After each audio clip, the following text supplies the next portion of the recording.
All right, and welcome to the second episode of my riding through Skyrim while talking about interesting ideas series.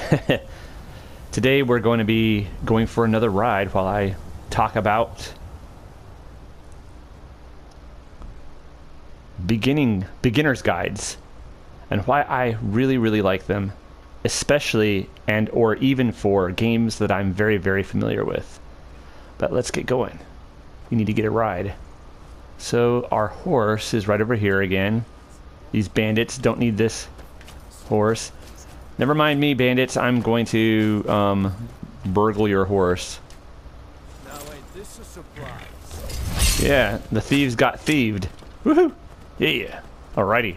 Well, anyways, with that, our source of transportation taken care of, we will now get on our way. Last time, I discussed Metroidvanias and Metroid-likes. Uh-oh, looks like the guards are fighting. We'll leave them to it. It's taxpayer money at work right there. But I think we're going to go this way. Kind of go east rather than west. It looks like this place seen better times. Man. War never changes, apparently. But yeah, so. It's always kind of refreshing. I don't know. It's always kind of cool. Skyrim's such a great looking game.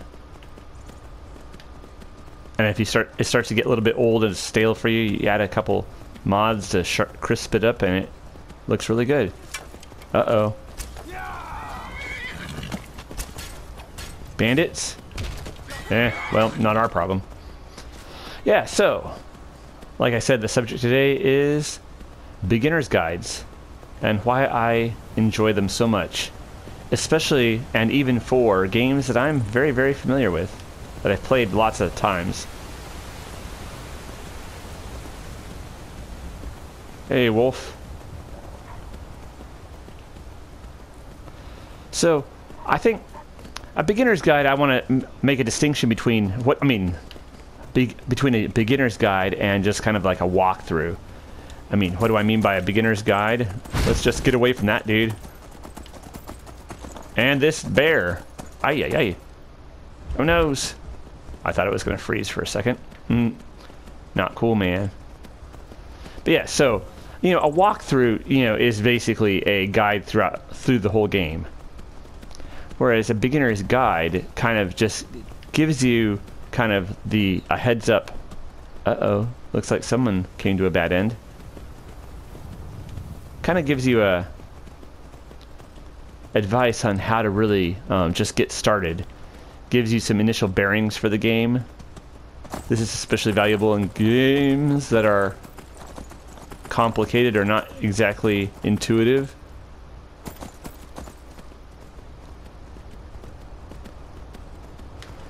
And also games in which, there's oftentimes perhaps initial barrier that would make things frustrating. Uh-oh, here looks some storm cloaks. Just traveling. Maybe they're traveling back to Windhelm. Now the environment's changing. We're definitely coming down out of the mountains. Pretty cool.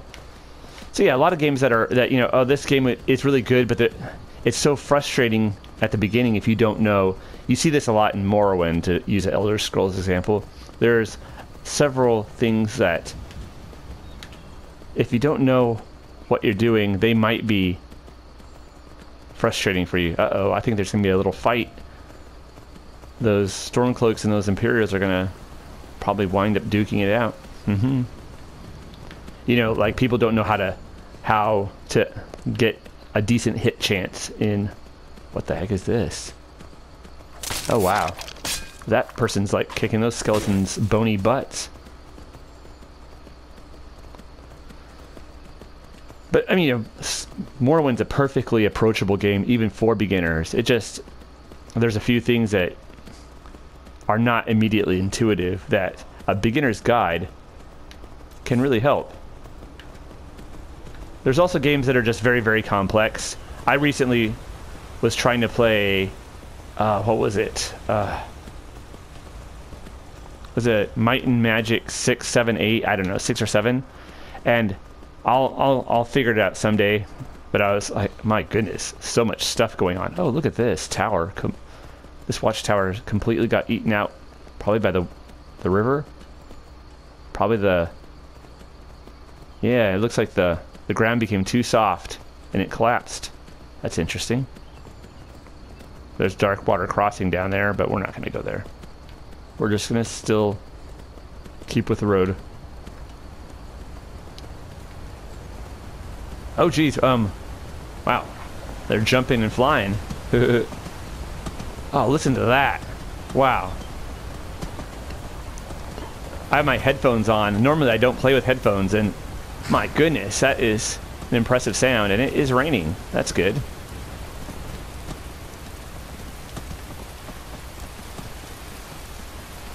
But yeah, that game, Might and Magic 7, I think it is. Of Blood and Wine or Glory, or I don't know. And just the getting going, I was like, kind of like, oh my goodness gracious, I don't really know where to start. So I seen there's some beginner's guides I might take a look at. That'll be helpful. Wow, it is really coming down. We are going to get kind of cold, I think, if we're out here in this rain too much. Jeez.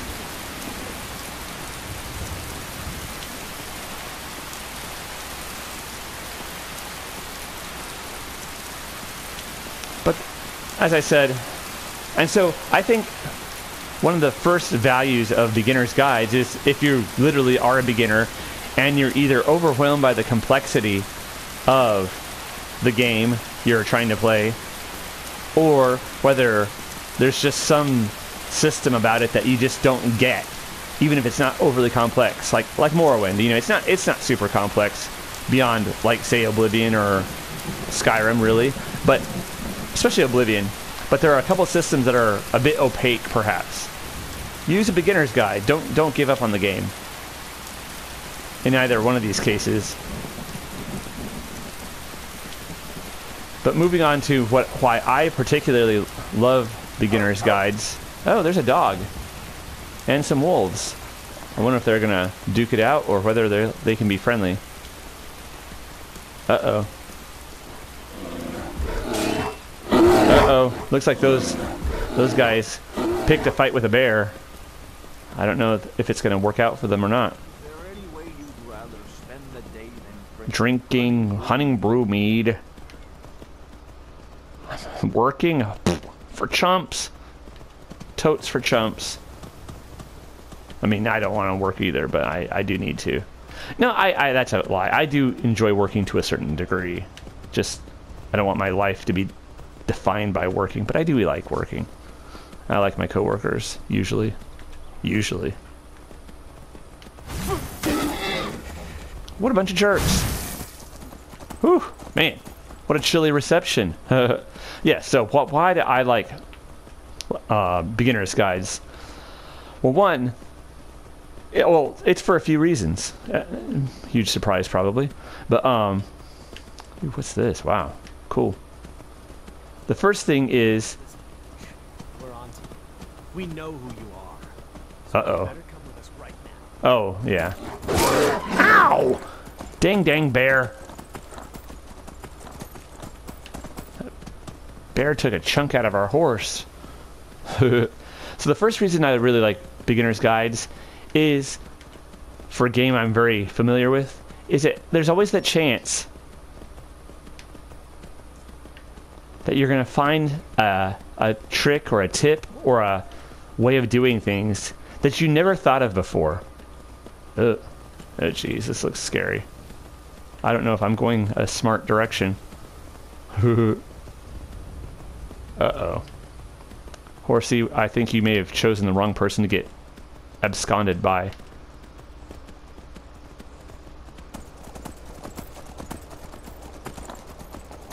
Let's get some distance. Oh, there's a... Oh, wow. He's on his way probably to Solitude or someplace. But anyways, I really like the chance that you'll find some sort of tip or trick that you'd never thought of. And this is always really cool and fun because if you're very familiar with the game, you've likely played it several times. You may even know it like the back of your own hand. And you've probably developed well-tested strategies and things like that. Let's actually save. Quick save right quick.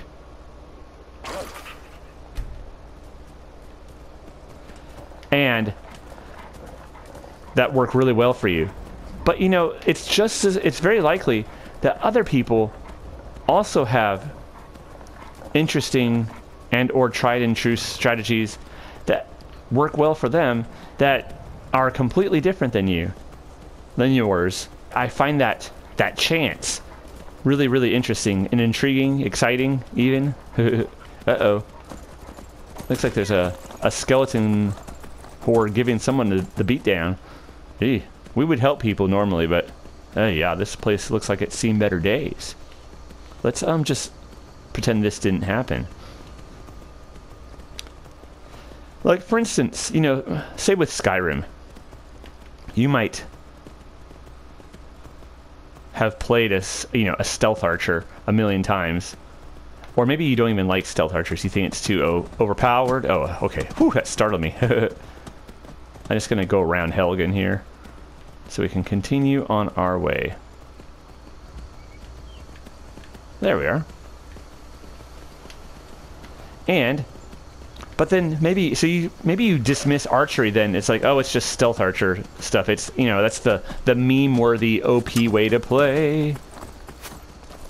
What in the hell? Come on. Bandits. Jeez Louise. Maybe there was a bandit APB put out on us, you know. Be warned about this horse thief, you know. Maybe our guys, you know. Oh jeez. Frickin' troll. And frickin' bandits. Ain't this a surprise? People coming down the road that we were ambushing people on because it's a high traffic road. Okay, you're just making us sound stupid now. But yeah, but anyways, I'm getting distracted by just the funness of Skyrim. Hey. Oh, more, what's it call it? What do you call it? Storm cloaks. But yeah, so I find that to be very. Oh, so maybe you've done the stealth archer thing. You think, that's well understood. Yada yada yada. Oh man, there's some Imperials. But then you know, maybe someone's like, no, I don't use it for stealth archery. I do like a battle archer. I don't even know what you would call it. You know, a non-stealth archer who fights in the open with a bow and arrow. And you're like, huh? I never thought about doing that because you know it just makes so much sense to snipe people with your bow and arrow. Why would you not do that? It's just legit the overpowered way to play. And it just makes sense. You know, Skyrim's such a dangerous place. Maximize your own survivability and your own lethality, you might as well take, and stealth archery seems to do that. There's those ding dang, what are they called? Thalmor. But you get my point. Maybe you just never even thought about using a bow and arrow without using stealth, or maybe you there's other things besides, or like say like in Daggerfall. Maybe it's like uh-oh, I think we are in the crosshairs. Maybe you always play the game with some sort of magic. But, you know, it's perfectly plausible to play the game with no magic. And you think, well, what if you get, like, poisoned or paralyzed? Right, well, there is such a thing as stocking up on potions. All right. Oh, but you'd have to join a temple and you have to rank up in the temple first. Well, one, there's ways to rank up in temples without being in too much danger. And two, you don't say. They're like, we do say. I have the mod that basically cures all the wolves of their incessant rabies. It's like, ugh, I can't stand it. Like wolves just like, they have like a mass suicide pact in Skyrim. We will die so that the player may level. Oh, we're back here again. Huh. Where should we go? Well, we'll just go this way. But yeah, so it's different. There's, you can also, but yeah, there's ways to play Daggerfall that don't rely on magic at all. And maybe you just never thought about that. And you're super familiar with the game. You've beaten it a million times, and what have you. I don't know. It's just, or someone shows you how to get a good start without using weapons at all. And you're like, huh. Well, that's interesting. The fact that you can, hand-to-hand builds can do damage even to enemies that normally resist certain types of material. Nobody resists fists, apparently, in Daggerfall. And maybe you just didn't know that because you never really thought to, go and try to punch an ancient lich with your fists. Which, granted, doesn't sound very smart to me, but nonetheless. Maybe you're not a very smart person. Oh, we're cold. But yeah, so there's lots of possibilities for finding ideas, whether large or small, that you never thought of before. And a lot of these can have a big effect because, let's see. Let's go this way. Man, this cold is just booty, son. Because the closer to the beginning a change is, the more effect or influence it'll have over the playthrough as a whole. This is true as across the board in ideas and everything. Like, there's a saying by, I think, Thomas Aquinas or maybe Aristotle, that it's Thomas Aquinas for sure, maybe Aristotle also says it, I don't know, that, an error in the beginning is much more serious than an error towards the end. Oh, Shazam! What the? Okay, I think the mods are going crazy. This should be good. Yeah, if you say so. I think you guys have your work cut out for you. Your hands are full with that. Jeez Louise. But yes, that was something. But yes, the closer to the beginning something is, the more influence it has over the thing as a whole. Whether this be errors or solid good things. And so a new trick or tip that you pick up in a beginner's guide it might not change your playthrough very much, but it would be nice. It's like discovering another condiment to add to your food. Or it might be something that really changes everything because it's a new addition at the very beginning of your way you play, and thus changes so much. It's possible at the very least. But yeah, so that's one thing. One reason why I like beginner's guides. Another reason I really like beginner's guides for games I'm very familiar with is that there's such a thing as called I don't know what you would call it. Maybe it's like the expertise effect or the familiarity effect. That sometimes when you become very, very familiar with... Yeah, I don't want to hear your stupid thing. I've been looking for you.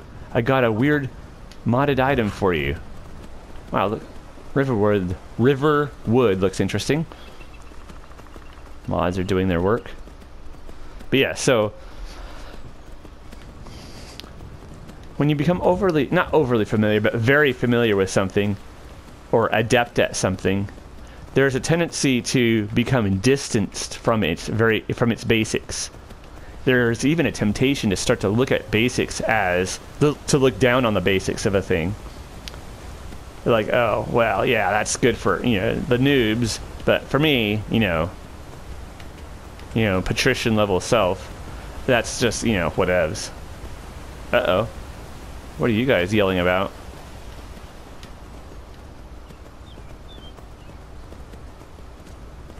You picked a bad time to get lost, friend. Did I pick a bad time to get lost? That's what I said, wasn't it? I don't know. I wasn't listening. Oh, geez, there's gonna be a fight. Gonna be a fight. But yeah, but I would suggest that the basics of any anything. Oh geez, there is someone with a invisibility spell or something or other there. They disappeared right quick. I happened to catch them in the act of vanishing, so... Oh, man. No, bear. No. No. But yes, the basics of any discipline or philosophy or game or story or whatever craft, in a way, contain the entirety of the craft in some way, shape, or form. Virtually, if you like. Okay, let's... Oh, jeez. Wow, alright, sorry. We will go. Stupid skeleton. Trying to kill me. I don't want to join your club there, yo. Man, those guys are accusing women everywhere. I don't know who the hell you think... Man. Anyway, so... I do think that the basics are, in some sense, the entirety of the discipline condensed. Or at first approach. And a condensed form of a thing, or the first approach to a thing, is not something to be looked down upon. It's definitely something to be grown beyond in a way, yes, but not to be looked down upon. And I think a lot of people, a lot of adepts, have this problem. There is such a thing if you, if you say like are in grad school, you'll find that a lot of graduate students, as they progress further and further in their field, in their discipline. Let's just go this way. Man, he teleported right into existence. The sun is out again just before it sets. A lot of grad students, as they become better at their discipline or more advanced in their studies, especially about the time when they're about ready to start teaching for the first times. What is going on here? I don't know. Some sort of fight. Enough of this! I think we're going to the edges of Skyrim here. But yes, a lot of times there is a tendency to not remember how to explain things. What the heck? Oh, here's the border of Skyrim. There's some freaking goblins. Huh, cool. That's pretty tight. I haven't seen... There's, I think, a mod for the, making the borders of Skyrim more interesting. Have a little bit more character. I don't know what you're up to. Don't want anything to do with it. But yes.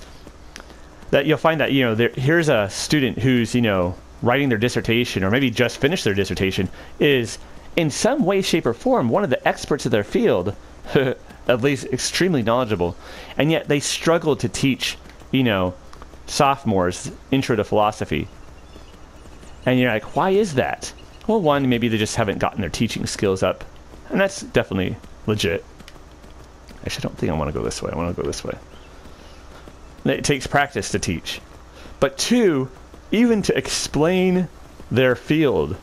Like, say, I study philosophy a lot, and I've noticed that a lot of people, when they try to explain philosophy ideas or philosophy principles to beginning students, a lot of times people who I know are very capable and intelligent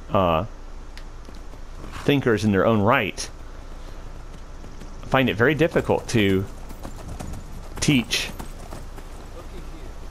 or explain these ideas in a basic format. And I don't know, it's... And I've talked to lots and lots... Oh, geez, that's right. You're still here. Woohoo! Ah, no, sir. No. You will not tear our flesh off.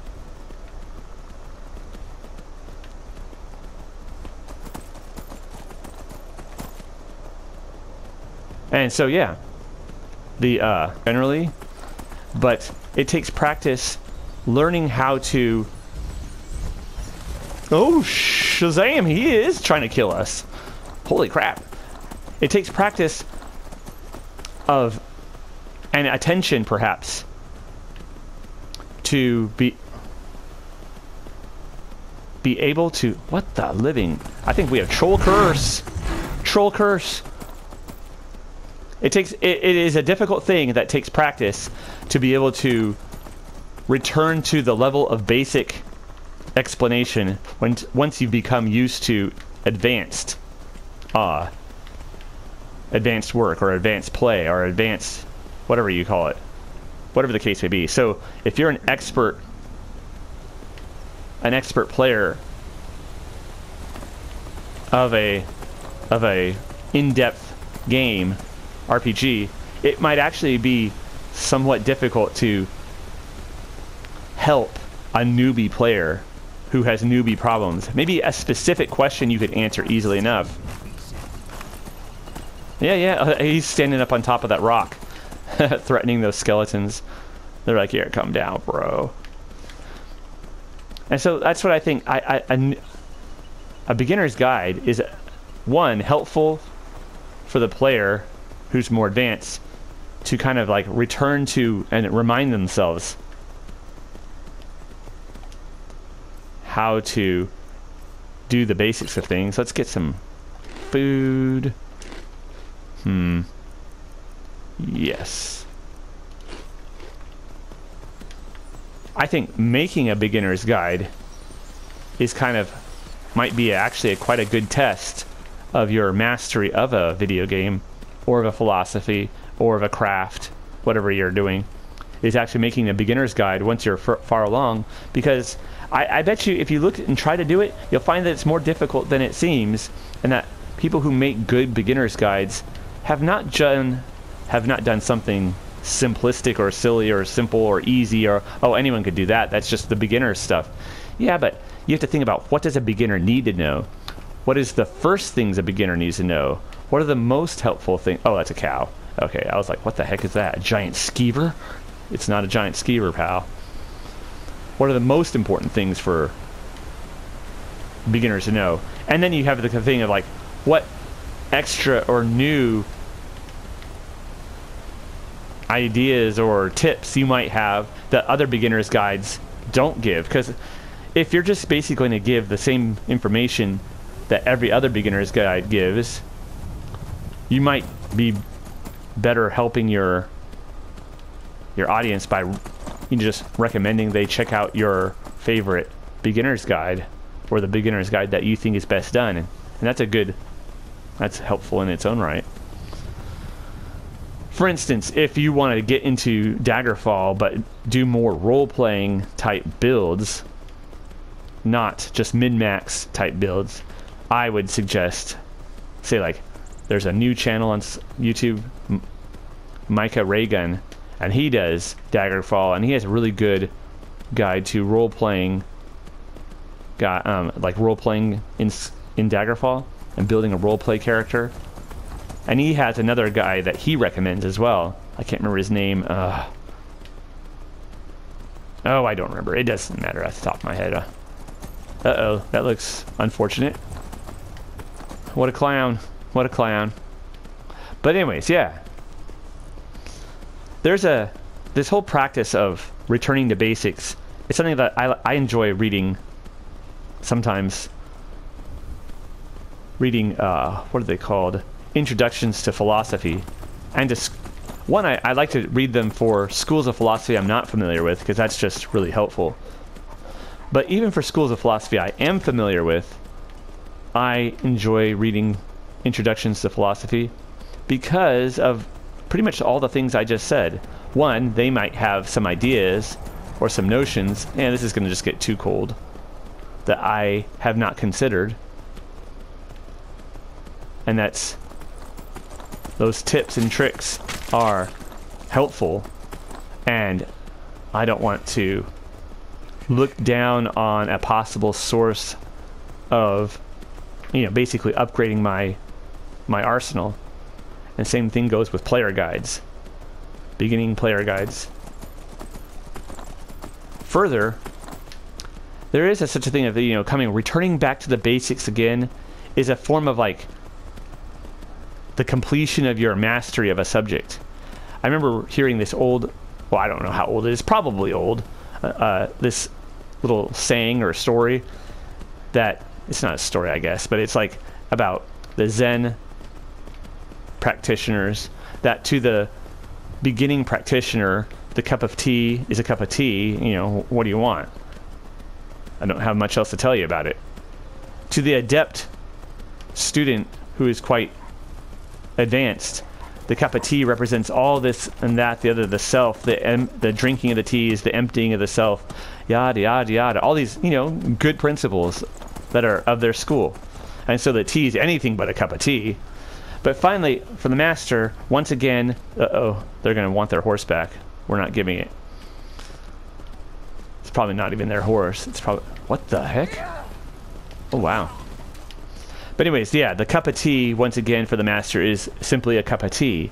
But it is by means of this cup of tea that they learned all the things that the adept is still in the midst of learning. But the adept student, being wrapped up in their lessons, has sort of forgotten the fact or the truth that the beginner still sees, although perhaps naively, is that the cup of tea is, yes, a cup of tea. But a cup of tea can be the source of many lessons. And so, yeah, there's the back to the beginning. The basics are both the beginning and the end. They're the place where the master and the beginner both find a common ground. It's kind of like the, you know, the Neoplatonists and people like Thomas Aquinas would talk about the Exodus and the Reditus. You know, one exits out, you know, emerges forth from God as one source and goes through the beingly journey, the journey of being and existence, and then returns to God, the Reditus,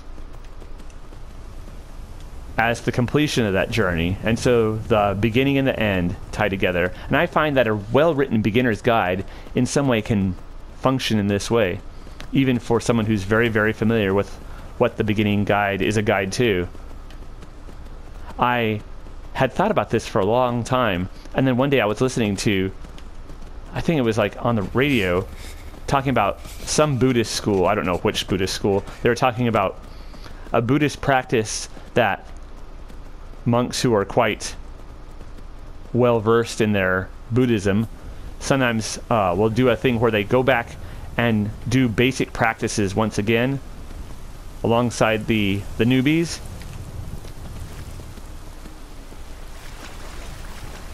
as a way to kind of do what I said, to sort of, one, to remember where they came from, two, to see how all the advanced truths were contained in a way, virtually, inchoately, or compressedly in those simple basics.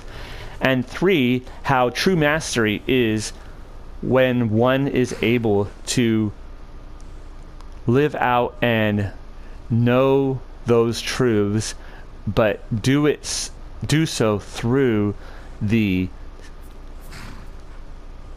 simple and basic starting point ideas and what have you.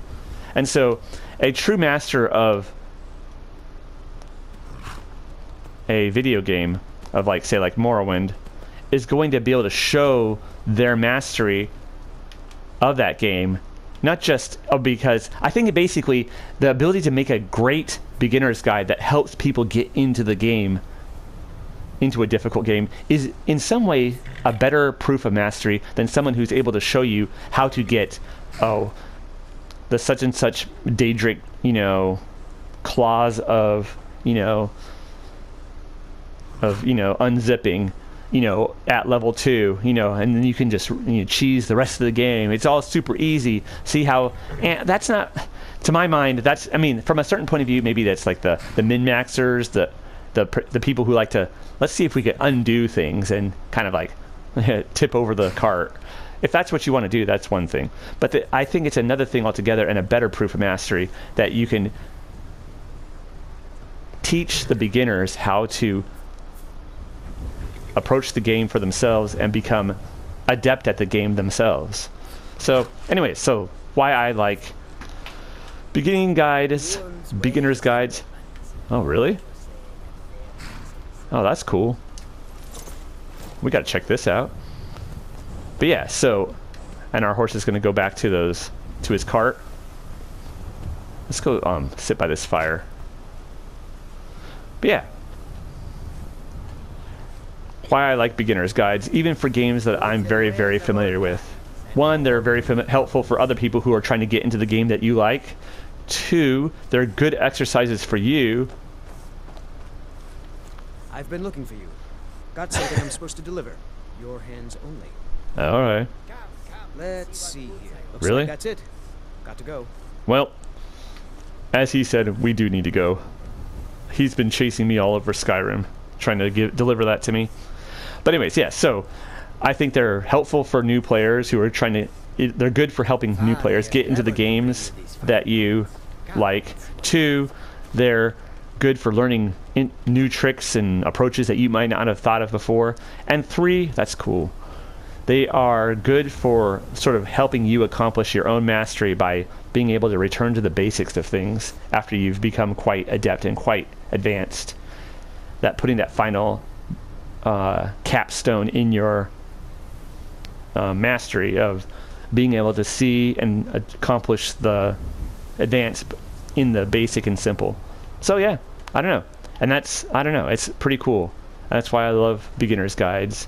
So I want to say thank you for joining me for this rambling, wandering episode of my Let's Play of Skyrim, or not really a Let's Play of Skyrim, of my ride through Skyrim while discussing interesting ideas here on my channel, Idle Wisdom. If you have any thoughts on this, let me know. And if you have any ideas on, or examples of really, really great beginner's guides, point them out. And if you liked the video, give it a like. And if you haven't subscribed to my channel and you feel like it, I would appreciate it. So take care, y'all.